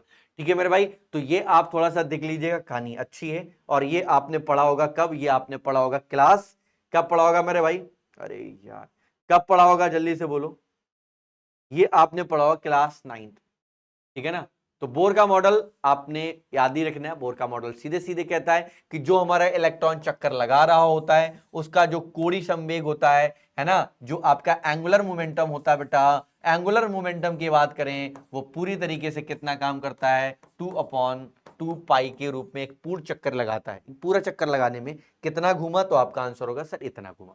फिर आता है बोर का परमाणु मॉडल, किस किस तरीके से उन्होंने ये बातों को बताया। तो सामान्यतः जो हमारा इलेक्ट्रॉन होता है, वो निम्न ऊर्जा स्तर पर रहने के लिए परमाणु की ये अवस्था उसकी मूल अवस्था कहलाती है। तो जिसमें वो घूम रहा है, वो उसकी अपने आप में जो क्या है मेरे भाई, कक्षा है, जो लेवल है, वो लोअर एनर्जी लेवल को state of the atom is called the ground state, वो अपने आप में ग्राउंड स्टेट के नाम से भी बोलता है। यानी कि इन कक्षाओं में घूमते समय इलेक्ट्रॉन की ऊर्जा अवशोषण या उत्सर्जन नहीं होता है, इसलिए इन्हें ऊर्जा स्तर कहते हैं। तो ये कहानी बोर ने बताई, लेकिन साइंटिस्ट ने ये पूछा कि इलेक्ट्रॉन उसके कक्षा में क्यों नहीं गिरता है, तो वो भी कहानी यहां से पूरी तरीके से क्या हो जाती है, कंप्लीट हो जाती है। तो इस बात को भी आपको देखना है मेरा भाई, कोई दिक्कत नहीं होनी चाहिए। ठीक है भाई। तो ये जो बोर से पूछा था, वो पूछा था, ये जो कहानी आई थी वो सोमरफेल्ड की थी। तो सोमरफेल्ड ने यही बोला था कि जो हमारी कक्षा है, कक्षा में इलेक्ट्रॉन घूमते रहते चक्कर लगाते रहते हैं। मान लेते हैं ये चक्कर लगा रहे हैं, इस तरीके से घूम रहे है ना, जैसे हम ही लोग हैं ऐसे घूम रहे। हम क्यों नहीं गिर जाते, गिर जाओ भैया। तो गिरने से ये बात याद आई कि बोर ने बहुत सारी चीजें बताई थी, जो अगर उन बातों को फॉलो कर लेते हैं समरफेल्ड, तो कहानी वहीं पे पूरी तरीके से फ्लॉप हो जाती, आगे कहानी ही ना बनती, और समरफेल्ड ऐसा कुछ पूछते ही नहीं। कहानी में क्या था, समरफेल्ड ने कहा नाभिक के चारों ओर कक्षाएं वृत्ताकार कक्षा में घूमती हैं, अपितु कक्षाएं दीर्घाकार हो सकती हैं, है ना। और इसी के साथ ही साथ कहानी फिर ये भी बन गई कि इनसे ये पूछा गया कि it is not the necessary of the electron of the same orbital revolve the on the same circular path. यानी कि कुछ ऐसी भी कक्षाएं होती हैं जो आपके इलेक्ट्रॉन को एक ही वृत्ताकार पथ पर घूम सकती हैं, अपितु उनसे कुछ इलेक्ट्रॉन दीर्घ वृत्ताकार में घूमेंगे। इनका कहना यह था कुछ छोटे में घूमेंगे, कुछ ऐसी भी होंगी बड़े में घूमेंगे। अगर छोटे कक्षक हैं तो बड़े भी होंगे, अगर छोटे में इलेक्ट्रॉन घूम रहे तो बड़े में भी घूम रहे होंगे, ऐसा कुछ बोल गए थे समरफेल्ड। समरफेल्ड की एक कहानी और अच्छी थी। समरफेल्ड ये कह के गए थे कि जो अगर हमारा एस ऑर्बिटल को बताता है, एसपीडीएफ की भी कहानी यहां पर आएगी। अगर एस है, सॉरी, अगर हम आवर्त की बात करें बेटा, अगर हम आवर्त की बात करें, जिसको हम बेटा पीरियड कहते हैं, जिसको हम क्या कहते हैं बेटा, पीरियड कहते हैं, जिसको हम पीरियड कहते हैं। अगर पीरियड 1 है, 2 है, 3 है, 4 है, 1 है तो इसमें एक एस होगा, इसमें एक एस एक पी होगा, इसमें एक एस एक पी एक डी होगा, इसमें एक एस, इसमें एक पी, इसमें डी और एक एप होगा। अगर 1 है तो 1 है, 2 है तो 2, 3 है तो 3, 4 है तो 4 नंबर ऑफ ऑर्बिटल्स के नंबर ऑफ इलेक्ट्रॉन्स वर्क कर सकते हैं। हालांकि में बहुत सारी कहानी थी, कहानी चलती रहेंगी, इसी तरीके से घूमती रहेंगी। अब कहानी आ जाती है श्रोडिंगर का परमाणु मॉडल। सर श्रोडिंगर क्या कहते हैं? श्रोडिंगर का परमाणु मॉडल क्या कहता है? आधुनिक परमाणु मॉडल कहता है कि जो एटम है, एटम के केंद्र पर जो सेंट्रल है, उसमें जो हमारा नाभिक होता है, नाभिक पर जो साइन होता है, उसके अंदर जो भी होते हैं वो न्यूट्रॉन और प्रोटॉन होते हैं। और जो नाभिक न्यूक्लियस होता है, उनकी कक्षाएं टोटल और टोटल वो एक 3D मोशन में त्रिविम कक्षाएं होती, ऐसी चल सकती हैं, ऐसी भी होंगी, ऐसी भी होंगी, लेकिन न्यूक्लियस सेम जगह पर, ऐसी भी घूमेंगी, ऐसे भी घूमेंगी, ऐसे भी घूमेंगी, ऐसे भी घूमेंगी, कैसे भी घूमे, बट वो होंगी त्रिविम कक्षाओं में। प्रॉपर तरीके से उनके उपकोष और कक्षक, यानी कि बात करें तो सब सेल और ऑर्बिटल्स में नंबर ऑफ इलेक्ट्रॉन घूमने का काम करते हैं। That is the cases of. अब आ जाते हैं, अगर हम कक्षा की बात करें तो कक्षा जो हमारा एक एटम होता है मेरे भाई, अगर हम एटम की बात करें, जो हमारा इसको बताएगा, कक्षा को बताएगा, वो हमारा के हो सकता है, एल हो सकता है, एम हो सकता है, एन हो सकता है, ओ हो सकता है, पी हो सकता है। और इसी तरीके से ये भी हो सकता है, 1 हो सकता है, 2 हो सकता है, 3 हो सकता है, 4 हो सकता है, इस तरीके से जाएगा। और ये डिपेंड करता है ये एन बराबर क्या है। ये एन बराबर को हम कहते हैं मुख्य क्वांटम संख्या। क्या कहते हैं बेटा? मुख्य क्वांटम, क्वांटम संख्या। ये आगे हम बताएंगे, जिसको हम कहते हैं प्रिंसिपल क्वांटम, ऐसे लिख देते हैं, प्रिंसिपल क्वांटम नंबर। उसको हम प्रिंसिपल क्वांटम नंबर से जानेंगे, ठीक है भाई। तो इस तरीके से सेल काम कर रही थी। सर इसी तरीके से हमारी भाई क्या हुआ करती थी, ध्यान दीजिएगा, यहां पर हम डिपेंड करते हैं, यहां पर कुछ हमारी आ जाती ऑर्बिट। क्या आ जाती मेरे भाई? ऑर्बिट आ जाती। तो जो हमारी ऑर्बिट होती है, ऑर्बिट को अगर हम ध्यान से देखें तो ऑर्बिट और जो कक्षाएं हैं वो हमारी कितनी होंगी मेरे भाई? ध्यान से देखो, वो अगर 1 है तो ये भी 2, ये 3 और ये 4। अगर ये हमारी सब सेल की बात करेंगे तो उसमें भी कितनी आएंगी मेरे भाई? इसमें भी कितनी आएंगी? उपकोष कितने होते हैं, सब सेल कितने होते हैं, सब सेलों के जो हमारे उपकोष हैं वो उसके प्रतीक बनाने। मान लेते हैं ये एक एस है, ये हमारा मतलब हम उपकोष बना दें, ये एस का, ये पी का, ये डी का और ये एफ का बना दें। तो उसमें अगर हम प्रतीकों को बनाएं तो किस तरीके से काम करेंगे, है ना? ये हम उपकोष को बना रहे हैं, एसपीडीएफ बना दिया यहाँ पर। तो यहां पर अगर हम डिपेंड करें तो इसको प्रतीक से बनाएंगे, तो एसपीडीएफ यहां लिख दो। यहां पर एक पहले में जाएगा एक एस का, तो इसमें एक एस का एक पी का, इसमें जाएगा एक एस का एक पी का एक डी का, तो इसमें जाएगा एक पी का एक एस पी डी और इसमें जाएगा एफ का। कुछ इस तरीके से नंबर ऑफ इलेक्ट्रॉन भरेंगे। तो इसमें नंबर ऑफ इलेक्ट्रॉन कितने भरते हैं? इसमें एक काम करेगा, इसमें जाएंगे 3, इसमें जाएंगे 5 और इसमें जाएंगे 7। ये भी नंबर ऑफ इलेक्ट्रॉन जाते हैं। इसमें ऑर्बिटल बनती 1, इसमें बनती बेटा जी 3 और इसमें बनती है हमारी टोटल और टोटल 5। इसमें कितनी बनेंगी? 5। और इसमें कितने बनने का काम करेंगे बेटा जी? 7 ऑर्बिटल बने, 1 2 3 4 5 6 और एक 7 बना दिए। अगर हम याद करें तो इसमें जो नंबर ऑफ इलेक्ट्रॉन भरोगे, ये इसमें कितने भरोगे? 2, इसमें कितने भरोगे? 6, इसमें कितने भरोगे? 10, तो इसमें कितने भरोगे? 14 के 14 आप इलेक्ट्रॉन भरने का काम करोगे। तो इस तरीके से भरोगे। तो ये 1 को कर रहा है तो 1 को, ये 2 को तो ये 2 को, ये 3 को करेगा तो ये भी 3 को होगा, ये 3 को करेगा, ये 4 को करेगा, ये भी 4 होगा, ये भी 4 होगा, ये भी 4 होगा। ठीक है भाई, तो ये भी हमारा क्या होगा मेरे भाई? 4 होगा, 4f तक जाएगा। तो ये कहानी कुछ हमारी नंबर ऑफ इलेक्ट्रॉन को किस तरीके से भरते हैं, कहां भरें, किस में कितना इलेक्ट्रॉन जाएगा, इस सारा का सारा बताया गया सब सेल एनर्जी में। ठीक है भाई, क्लियर है ना? तो अभी तो समझ में आ गए होंगे, क्लियर है ना? तो इस तरीके से आपको सारी की सारी कक्षाएं क्लियर है ना? तो ऑर्बिट भी आपको समझ में आ गए हैं, एसपीडीएफ भी आपको याद रखना है। इस तरीके से हमने सारा का सारा पार्ट एक ही में बता दिया। अब आ जाते हैं, कुछ हमारी जो स्पेक्ट्रम है किस तरीके से वर्क करते हैं। जैसे कोई भी एक्साइटेड सैंपल है, यानी कि मान लेते हैं यहाँ से एक लाइट है, यहाँ से एक लाइट गुजारेगी, यहाँ से एक लाइट गुजारेगी, कुछ एब्जॉर्प्शन सैंपल बीच में रख दिया गया, एक पर्दा लगा दिया गया, वहां से हमने लाइट डाली बेटा, किस में? प्रिज्म में डाली। तो प्रिज्म में डालने के बाद ये लाइट डिफ्लेक्ट हुई और एक फ्लेम हम कह सकते हैं जहां पर एक पर्दा है, वहां पर एक पर्दे में जाकर वो कुछ रेज दिखाई दे रही, 7 कलरों की रेज दिखाई दे रही। वो जो कलर बन रहा है प्रिज्म के बाद जो लाइटिंग निकल रही है, ये जो लाइटिंग निकल रही है, तो उसमें कुछ रेखाओं में परिवर्तन हुआ गया। अगर आप ध्यान से देखें तो यहां पर जो आपको दिख रही है, ये हमारा इंक्रीजिंग वेवलेंथ है और ये भी हमारा अपने आप में इंक्रीजिंग वेवलेंथ है। लेकिन कंडीशन ये है, टर्म ऑफ कंडीशन ये है कि यहां पर ऐसे समझ लेते हैं, ऐसे व्हाइट से अगर हम समझें तो इसमें मोस्ट ऑफ द केसेस में व्हाइट वाला पार्टिकल ज्यादा है, इसलिए इसको हम कहते हैं इमिशन स्पेक्ट्रम। और इसमें अगर हम देखें तो व्हाइट वाला पार्टिकल कम है, that is the absorption spectrum. ऐसे समझ सकते हैं, मतलब ये अलग अलग, ये हमारा एक तरीके से एब्जॉर्प्शन कैटेगरी में जाता है, वो एक्साइटेड में जाता है। किस तरीके से हम ठंडे में और गर्म में किस तरीके से जो रेज निकालते हैं, एक ठंडे में डालकर निकालते हैं एक बल्ब को लेकर, एक गर्म में डाल के रेज को निकालते हैं, तो दोनों में जो हमारा स्पेक्ट्रम का लेवल है दोनों में अलग आता है। किरणों का जो विखंडन है अलग अलग होता रहता है, दैट इज द स्पेक्ट्रम। यानी कि स्पेक्ट्रम इंडिकेट करता है कलरों पर। इतना तो समझ में आ ही गया होगा, कलर पे डिपेंड करने का काम करेगा। फिर हमारे पास प्रॉपर वे में आता है, हमारे पास देखने को मिलता है जिसको हम कहते हैं हाइड्रोजन स्पेक्ट्रम। एग्जाम में पूछा जाता है, इंपॉर्टेंट है, इसलिए आप इसको टिक करिएगा। सर ये कहता है कि यानी कि जो हाइड्रोजन गैस है, यानी कि हम कह सकते हैं कोई एक डिस्चार्ज ट्यूब ले लेते, इस डिस्चार्ज ट्यूब में हमने मान लेते हैं ये हमने दो इलेक्ट्रोड लगा दी, यहां पर हमने H2 गैस को भरा। जैसे ही H2 गैस को भरा तो यहां से हमने एक मैग्नेटिक प्रॉपर्टी लगा दी, मैग्नेटिक फील्ड रख दिया और यहां से रेज को निकाला, रेस से निकाला और यहाँ पर हमने रख दिया बेटा प्रिज्म। तो यहाँ सर आप सारे के सारे जान रहे हो, सारे के सारे जान रहे हो मेरे भाई, यहाँ पर बहुत सारे रंग आपको दिखेंगे जो विबग्योर की कैटेगरी में जाएंगे। That is the hydrogen spectrum, वो हमारा हाइड्रोजन स्पेक्ट्रम ही होगा।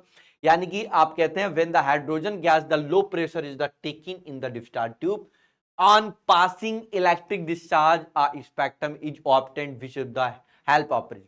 तो हेल्प ऑफ प्रिज्म की सहायता से जब हम किसी हाइड्रोजन गैस को इस डिस्चार्ज ट्यूब में लेकर उसको पास थ्रू कराते हैं प्रिज्म में थे, तो आपको एक स्पेक्ट्रम नजर आता है, that is the hydrogen spectrum. Hydrogen spectrum होता है तो कुछ इस तरीके से देखने को मिलता है, जिसमें हमारा अगर हम N1 को देखें तो ये हमारे पूरी तरीके से अल्ट्रावायलेट रेज होती हैं। N2 को अगर हम देखें जिसको हम बामर रेज के नाम से जानते हैं, ये विजुअल है। N3 पर अगर आएंगे तो ये पार्शन है ना। N4 पर आएंगे तो ये हमारी ब्रैंकेट है जो एक तरीके से इंफ्रारेड ही होंगी। N5 पर आएंगे तो ये भी हमारे पी फंड होंगी, या कोई कोई फुंड भी कहता है, ठीक है भाई, ये भी इंफ्रारेड होगी। और ऊपर बढ़ोगे तो हमारी एम्फ्रे आएंगे, तो धीरे धीरे हम इन्फिनाइट तक बढ़ते हुए चले जाते हैं। तो ये इस तरीके से स्पेक्ट्रम आपका बनता है जो लाइनिंग आपको देखने को मिल रही है, ठीक है भाई। तो ये कुछ स्पेक्ट्रम का फिगर है, इस तरीके से आप समझ सकते हैं। फिर आता है हमारा एक द्रव की द्वैतीय प्रकृति होती है मेरे भैया। द्रव की द्वैतीय प्रकृति क्या होती है, तो अगर आप ध्यान से देखें तो ये डी ब्रोगली ने बताया था। तो प्रकाश के समान अति सूक्ष्म द्रव्य के कण गतिशील होने के कारण, यानी कि ये तरंग और किसके बेटा, तरंग और आप देख पा रहे होंगे कण और किसके, पार्टिकल, यानी कि कण और पार्टिकल दोनों के तरीके काम करते हैं, ठीक है भाई। तो यानी कि लैम्डा और ये क्या होता है भैया, लैम्डा और पी में हम संबंध निकाल सकते हैं, लैम्डा बराबर 1/p के हिसाब से, ठीक है भाई। तो ये आपको एक क्या मिल जाता है, संबंध मिल सकता है। हम पी को तोड़ सकते हैं, लैम्डा को तोड़ सकते हैं, तो इससे हम एक क्या बना लेंगे, एक रिलेशन भी इंडिकेट कर सकते हैं। और याद रखो हमने आपको बताया था प्रकाश की द्वैतीय प्रकृति में कि जो हमारा कण की द्वैतीय प्रकृति है वो दो तरीके से वर्क करेगी, एक वेब में जाएगी तो दूसरी हमारी किस में जाएगी। तो मैंने आपको क्या बताया, आपको पता चल गया, हमने दूसरा किस में बताया, जो हमारा दूसरा था डबल नेचर, वो कहता है कि अगर हमारा एक कण के पार्टिकल में आ रहा है तो दूसरा हमारा किस में आएगा, वेब में आएगा। क्लियर है मेरे भाई।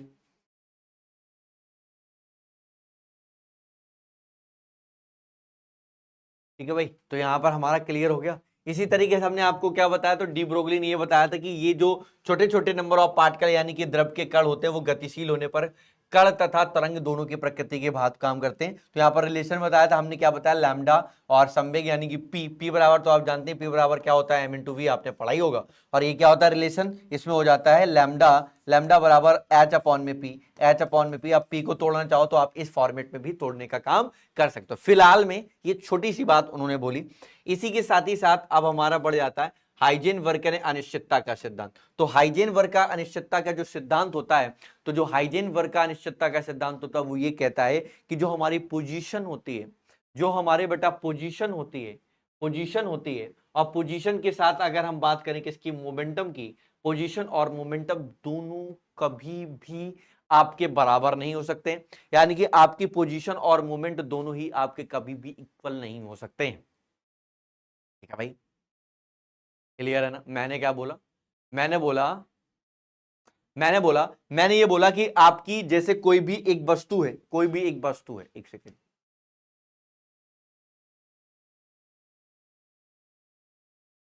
ठीक है भाई। तो हाइजेनबर्ग अनिश्चितता सिद्धांत क्या कहता है, ध्यान से सुनिएगा, कि कोई भी एक वस्तु है, मान लेते फॉर एग्जांपल हम आपको देख रहे थे, देखने के लिए तरीका हमारा अलग था, जैसे हमने तुम्हें वहां देखा, देखने के बाद में थोड़ा सा यहां मुड़ा, आप वहां से खिसक कर दूसरी जगह पहुंच गए, तो ये तो आपकी पोजीशन थी, पोजीशन बदल गई।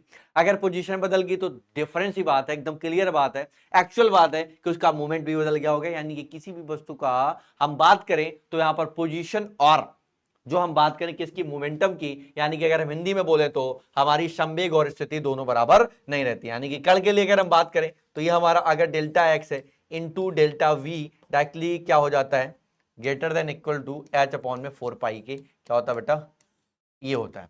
अब अगर इसको खोलना चाहो तो खोल सकते हो, ठीक है ना भाई, खोल सकते हो। इसी के साथ ही साथ आप अगर और देखें तो ये हमारा आगे बढ़ जाते हैं तो हमारी बेटा इंपॉर्टेंट टॉपिक शुरू हो जाता है, जिसको हम कहते हैं क्वांटम नंबर। ये सारे के सारे इंपॉर्टेंट है। सर क्वांटम नंबर क्या होता है, जो हमारे इलेक्ट्रॉन होते हैं, इलेक्ट्रॉन की एक्चुअल में एनर्जी निकालना, एक्चुअल में पोजीशन निकालना, that is the quantum number. यही सारे के सारे हमारे क्वांटम नंबर होते हैं। क्वांटम नंबर में जो इलेक्ट्रॉन जाते हैं वो किस तरीके से जाते हैं, क्या एक्चुअल में एनर्जी है, किस तरीके से वर्क करते हैं, that is the all quantum number.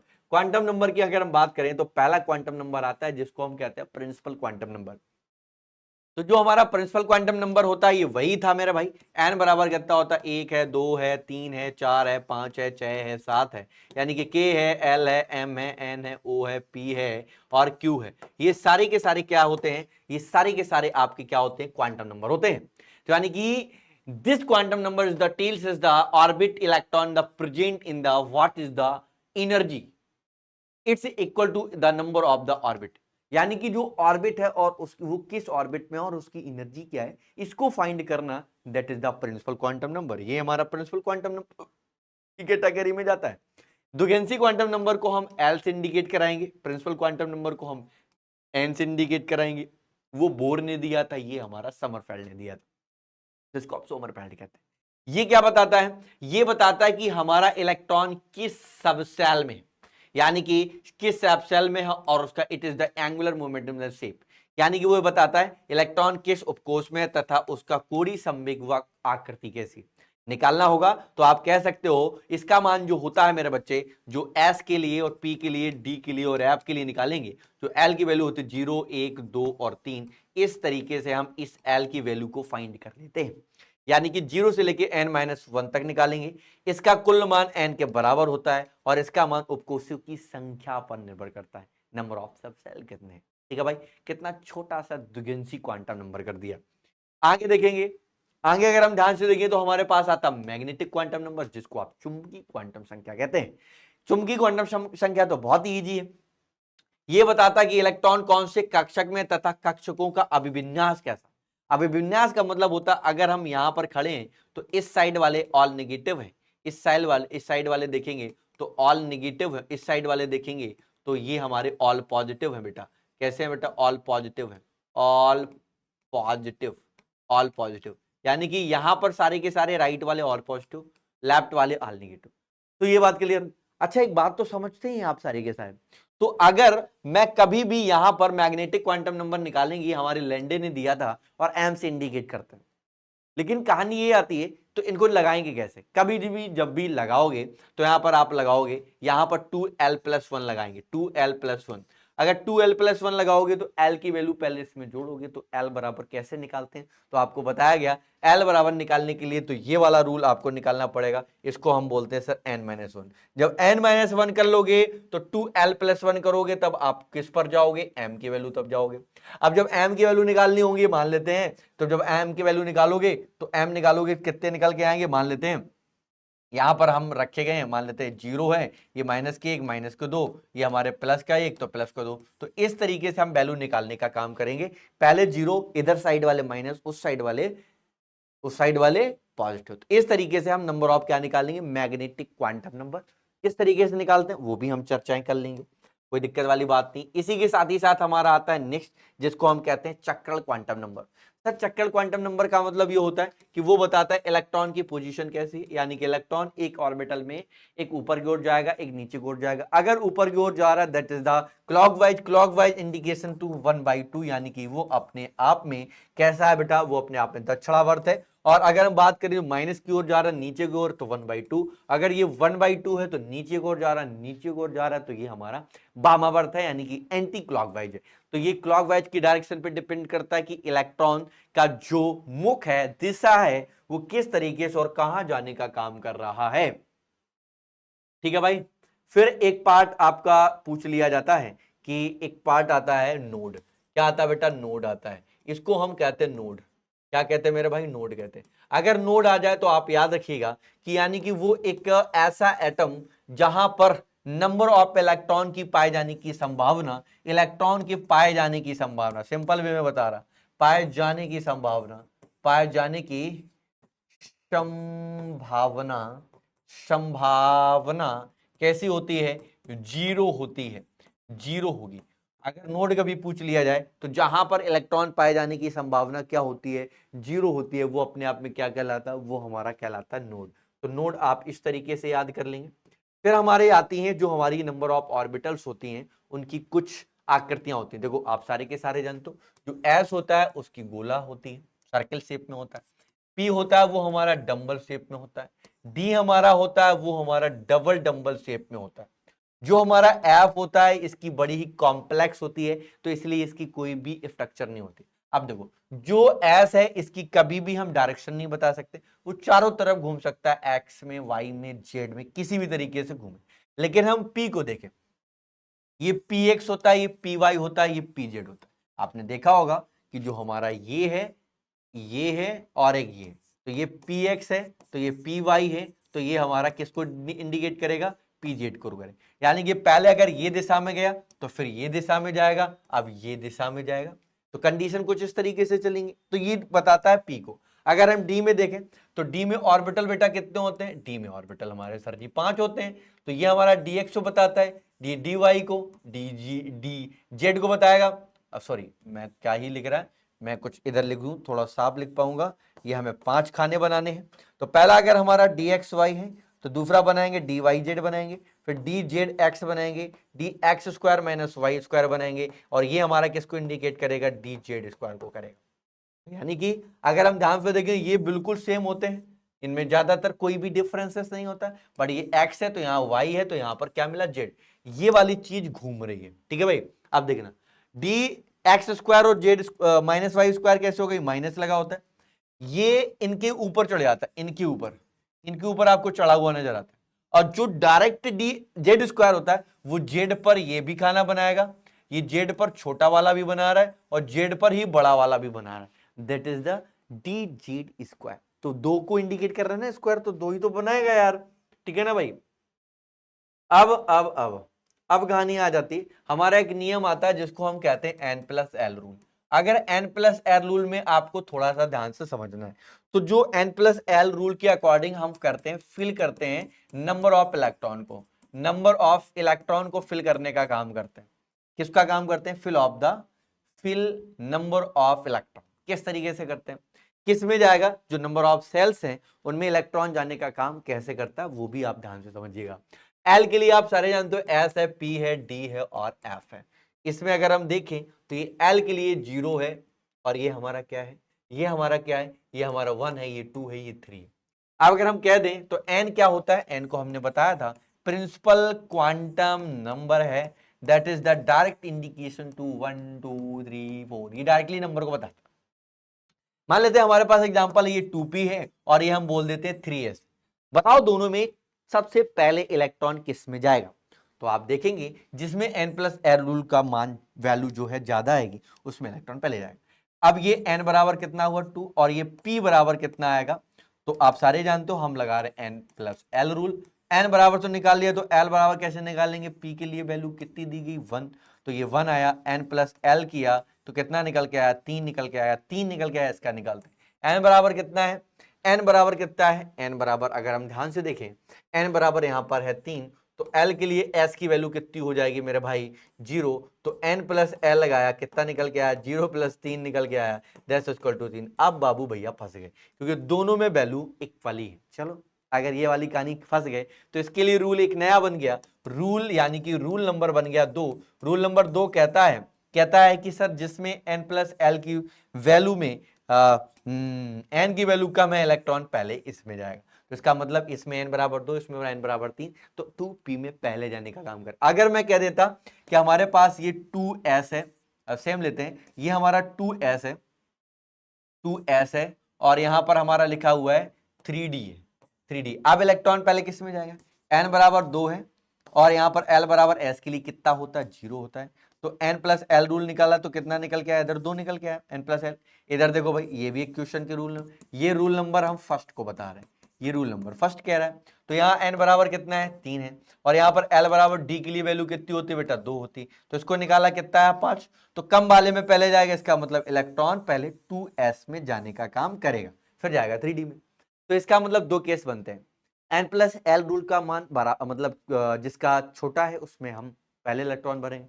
अगर ऐसा केस मिल जाए कि सॉरी दोनों में n प्लस l रूल का मान जो है इक्वल है, बराबर है, तो उसमें आप पहले इलेक्ट्रॉन डालेंगे जहां पर n का मान वैल्यू कम होगी।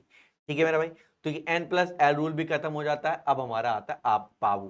सर आप बाऊ क्या होता है, आप बाऊ जो हमारा एक रूल है, आप बाऊ ये इंडिकेट करता है कि इलेक्ट्रॉन की जो एनर्जी है वो उस एनर्जी वे में नंबर ऑफ इलेक्ट्रॉन में भरिए जिसमें एनर्जी पहले कम है बाद में क्या आई बेटा ज्यादा है। जैसे ये हमारा 1s होता है, ये 2s होता है, ये 3s है, ये हमारा 4s है, ये हमारा 5s है, ये हमारा 6s है और ये हमारा 7s। ये हमारा 2p है और ये हमारा 2p सॉरी ये हमारा 3p है और ये 3d है, ये हमारा 4p है, ये हमारा 4d है और ये हमारा 4f है, ये हमारा 5p है, 5d है, 5f है, ये हमारा 6p है, ये हमारा 6d है और ये हमारा 7p है। अब क्या करेंगे आप सारे के सारे बच्चे ध्यान दीजिएगा, इस बात को इस मोहब्बत को आगे बढ़ते। ये आपको एरो देखना है, ये आपको एरो देखना है मेरे भाई, ये इस एरो के हिसाब से ही आप चलेंगे, इस एरो के हिसाब से ही आप चलेंगे, कोई भी बात को एकदम दिमाग में बैठाएंगे, इस एरो के हिसाब से ही आपको चलना होगा। इस एरो जिस तरीके से मैं बना रहा हूं इस एरो के हिसाब से ही आपको नंबर ऑफ इलेक्ट्रॉन को भरना होगा। ठीक है भाई, नंबर ऑफ इलेक्ट्रॉन को भरना होगा। इस तरीके से भरेंगे, आपको ऑलमोस्ट पता चल रहा है कि सर जी क्या बता रहे हैं, सर जी क्या बता रहे हैं।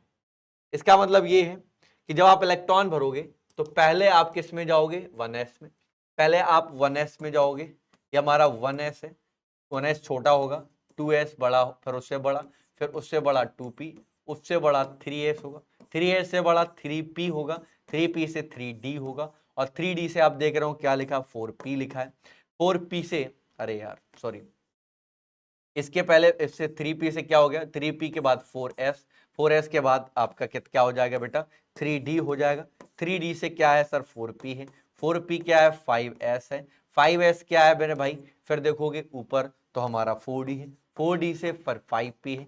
इस तरीके से आपको नंबर ऑफ इलेक्ट्रॉन बनने, s में 2 इलेक्ट्रॉन है, p में 3 है, d में 10 है, f में 14 है। किसी भी इलेक्ट्रॉनिक का मतलब इलेक्ट्रॉनिक कॉन्फ़िगरेशन कर सकते हो। Like I have do some example, group मतलब एटॉमिक नंबर 18, 18 का करोगे तो 1s2 2s2 2p कितना आएगा 6, उसी के अकॉर्डिंग आप चलोगे तो 6 में 2 जोड़ा 8 में 2 जोड़ा 10 हो गया और हमें कितने चाहिए 18। 2p के बाद क्या आता है बेटा ध्यान से देखो 3s आता है, 3f2 हो गया और 3p कितना हो गया 6 हो गया, काउंट करो 18 हुए, 2 में 2 जोड़ा 4 में 6 जोड़े 10, 10 में 2 12 और 6 18। That is the electronic configuration of the rules of the Aufbau नियम। ये आप-बाउ लॉ को इंडिकेट करता है। ठीक है सॉरी ये किसको इंडिकेट करता है आप-बाउ। तो पहले एनर्जी किसमें, जिसमें एनर्जी कम है पहले उसमें इलेक्ट्रॉन भरोगे, that is the same rule, similar rules of the n plus l rule. ये n प्लस l रूल का लगभग आपका बराबर केसेस में जाता है। फिर हमारे पास आता है पाउली। पाउली ने ये बताया कि जो हमारे नंबर ऑफ इलेक्ट्रॉन्स है बेटा, नंबर ऑफ इलेक्ट्रॉन्स की बात करें, अगर हम बात करें कोई भी हमारा इलेक्ट्रॉन है, जैसे हमारा ये है और एक ये, इस इलेक्ट्रॉन की चारों क्वांटम नंबर सेम नहीं हो सकते। देखो n आपका बराबर हो सकता है, l बराबर हो सकता है बेटा, l बराबर हो सकता है, और आपका m भी बराबर हो सकता है, बट आपका जो s है वो कभी भी बराबर नहीं होगा। बिल्कुल सही है, क्योंकि s की जो मैग्नेटिक प्रॉपर्टी होती है, चुंबकीय सॉरी वो आपका स्पिन क्वांटम नंबर होता है, चक्कर क्वांटम नंबर होता है, एक का प्लस का 1/2 होता है तो एक का माइनस का 1/2 होता है। तो दोनों के लिए आपकी जो स्पिन क्वांटम नंबर है वो बिल्कुल डिफरेंस हो सकते हैं। दैट मीन्स उन्होंने यही बोला था कि कभी भी चारों क्वांटम नंबर आपकी इक्वल नहीं हो सकती हैं। ठीक है मेरा भाई, ओके ओके। एक और बच्चा जिसको हम कहते हैं हुंड लॉ। हुंड का नियम समझो। हुंड का नियम ये कहता है, हुंड का नियम क्या कहता है, एक बार जरा देखो स्क्रीन पे सामने आपको दिख रहा होगा। According to this rule, as far as the possible the number of unpaired electron in the orbital the sub orbital maximum. देखो उन्होंने ये बताया कि अगर हम मैक्सिमम नंबर अनपेयर्ड ऑर्बिटल देखते हैं, मान लेते हैं ये हम इंडिकेट कर रहे हैं डी को कर रहे हैं, या हम चलो एक काम करते हैं पी को इंडिकेट कर लेते हैं। तो पी में अगर हम देखें ये हमारा क्या दिख रहा है बेटा, 3, यहां पर फिर एक पी हमने बताया, फिर हमने यहाँ पी बनाया, यहां पर हमने P1 रखा है, यहां पर P2 रखा है, यहां पर P3 रखा। तो यहां पर ये वाला फिर से रखा और 3 बॉक्स बनाए, यहां पर फिर से ये रखा, फिर से हमने 3 बॉक्स बनाए। इसमें हमने नंबर ऑफ इलेक्ट्रॉनों को भरा, एक भरा, इसमें कितना जाएगा, 2 जाएगा, इसमें कितना जाएगा, इसमें 3 जाएगा। अब अगर उन्होंने ये बोला कि अगर हम समदिश की बात करें, सिमेट्रिक एक लाइन वे में देखें नंबर ऑफ इलेक्ट्रॉन, तो सीधी एक रेखा में आपको नंबर ऑफ इलेक्ट्रॉन मैक्सिमम देखने को मिल सकते हैं। लेकिन जैसे ही हमारे पेयर बनना चालू हो गए तो हमारे अनपेयर्ड इलेक्ट्रॉनों की संख्या कम हो जाएगी। ठीक है भाई, तो जहां तक संभव हो सके उपकोषों के कक्षकों की अयुग्मित इलेक्ट्रॉनों की संख्या अधिकतम होती है उनका चक्कर जब समदिश होगा। तो ये एक समान दिशा में चल रहे, तो समान दिशा में चलने के लिए इनकी जो चक्कर की दिशा है, स्पिन की दिशा है, that is the equal, that is the maximum unpaired electron, that is the rules of the Hund. यही हमारे हुंड का रूल का नियम है। कुछ भी बोल लो भाई, कुछ भी लो, आपके दिमाग में जो भी है वो बिल्कुल सही है, टनाटन है। अब आ जाते हैं होमवर्क। जितना भी मेरे भाई हमने पढ़ा है, जितना भी पढ़ा है, जितना भी आप लोगों ने पढ़ा और समझा, ये सारा का सारा मैंने बहुत ही कम सेकंड में पूरा का पूरा चैप्टर पढ़ा दिया है। आप अपनी कॉपी पे जाएं, अच्छे से देखें और लिखें, है ना मेरे भाई। बहुत ही बढ़िया लेवल में आपको पूरी तरीके से खत्म किया है इस चैप्टर को। तो सारे के सारे बहुत ही जबरदस्त तरीके से पढ़ रहे हैं। थोड़ी सी स्पीड बढ़ानी पड़ेगी। मैं आपको बहुत कम समय में, जो महीनों चैप्टर चलते हैं उनको हम कुछ मिनटों में, कुछ घंटों में कंप्लीट कर रहे हैं। तो आप सारे के सारे बहुत बढ़िया। आप अपना ख्याल रखें, अपने माँ बाप का ख्याल रखें, तंदुरुस्त रहें, खाते पीते रहें। मिलते हैं एक नए चैप्टर के साथ जिसका नाम होगा, आपको पता ही है, क्लासिफिकेशन ऑफ एलिमेंट। तब तक के लिए सब बखैर, बाय बाय, टाटा, जय हिंद मेरे दोस्तों।